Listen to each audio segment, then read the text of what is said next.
اسكندرية، المحامي باشا سفاح اسكندرية. ايه نظامه ده بقى في المعمورة؟ خلي بالك، ما هي دلوقتي الناس ما بقتش بالتعليم يعني. في سفاح دكتور وفي سفاح مهندس وفي سفاح محامي، ده الجديد بقى. الباشا راح يأجر شقة دور أرض يعملها مكتب، صاحب الشقة بالعمارة بيقول له يا باشا ما تاخد دور تاني كده حلو عشان اليافطة والدنيا حلوة. قال له لا، أنا عاوز دور أرضي عشان المدام عندها تعب ورجلها تعبانه ما تقدرش تطلع السلم، وهي السكرتيره بتاعتي قمت انا عاوز اريحها. راجل عنده ضمير وراجل محترم. قال له ماشي اجر شقه. عنده واحده متجوزها عرف، هو اجر شقه ارضي. اقول لك انا ليه اجرها ليه ارض؟ عشان يبقى منها مكتب ومنها مدفن. يعني واخد بالك، مكتب ومدفن يعني اتنين في بعض، اتنين في واحد. مكتب ما تيجي تأجر كده مكتب تبقى تعمل حسابك يبقى مدفن. المهم ايه يا باشا، متجوز واحدة عرفي، والعرف دي هتفضحه وكان وماني والزلباني. راح ايه مموتها. دخل فيه أوضة الشقة 3 غرف وصالة، غرفة عاملها مكتب وغرفة عاملها استراحة، والغرفة التالتة ده مدفن. يعني عشان برضو ما يقرا الفاتحة تبقى يعني الدنيا سهلة، ما يروحش يزور بقى واخد قرص وكحك. راح رافع البلاط زي قصة راي وسكينة بالظبط، وراح دافنها. دفن واحدة كده خلاص. بس اللي بيقتل مرة يقتل 10، دي حاجة معروفة يعني، معروفة في علم النفس. لما واحد يقتل واحد طعنة، يقول لك ده اداله 30 طعنة. هو بيقول لك بعد الطعنة الأولى ما عرفش ايه اللي حصل يعني، ما هو مش فاكر اداله 30 طعنة. المهم ايه، عنده موكلة اتخانقت معاه في المكتب على الأتعاب. الأتعاب والله قليلة، الأتعاب كتيرة. لا انت كده مش عارف ايه، انت كده يعلي صوتها عليه. طب واحدة وعلي صوتها عليك موكلة، خلاص مش مستاهل انت موتها. على الصوت عليه راح مموته. تعالي جنب اختك. راح داخل الاوضه فاحت، يلا جنب اختك كده موت 2. هو خلي بالك، اصل هو برضه ربنا سبحانه وتعالى يعني بيوقعه في شر اعماله. هو شمال، هو شمال في كل حاجه.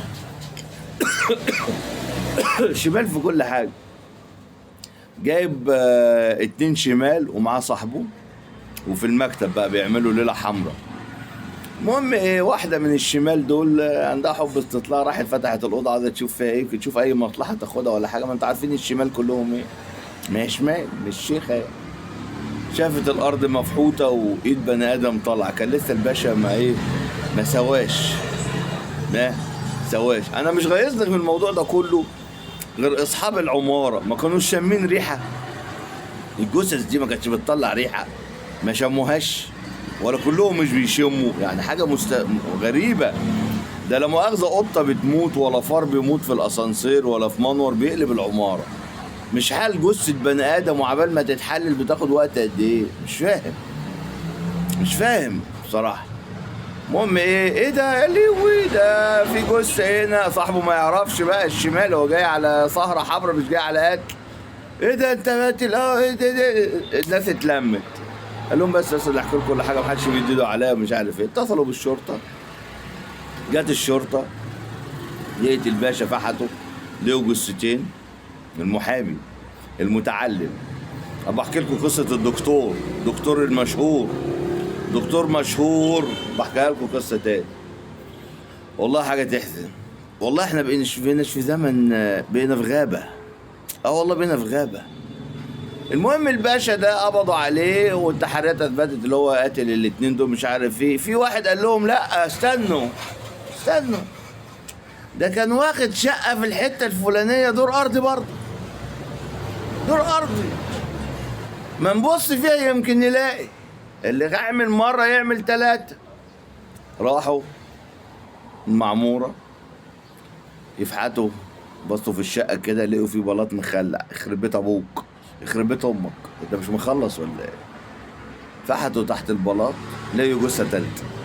يبقى كده كام جثة؟ 3. يخرب بيت أمك. أنت إيه يا جدع؟ إيه أنت إيه؟ إذا بيقولوا عليها سبوكاتي ولا مش سبوكاتي ولا إيه؟ يخرب بيت أبوك. إيه اللي أنت فيه ده؟ القتل كده ومحامي يعني. مش هقول لك يا جماعة، في الناس فاهمة الأخلاق تعليم.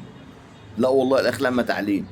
ممكن يكون واحد ما يعرفش يفك الخط، بس أخلاقه تتحط في كفة والمتعلمين في كفة. احنا ربطنا الاخلاق بالشهادات، ودي غلط. ياما ناس معاها شهادات ومعهاش اخلاق. اه والله معاهم شهادات ومعهمش اخلاق، وياما ناس معاهم شهادات وملاك ماشي على الارض، نور ماشي على الارض. والله العظيم.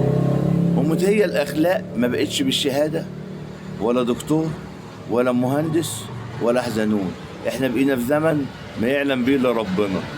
الواحد بعد كده يخاف بقى يأجر لحد دور ارضي، دكتور سنان نلاقيه مخلع الجماجم في الارض، ولا المهندس يخرب بيت ابوك، يخرب بيت ابوك ويخرب بيت البيت اللي جنب ابوك. ربنا يرحمنا يا رب.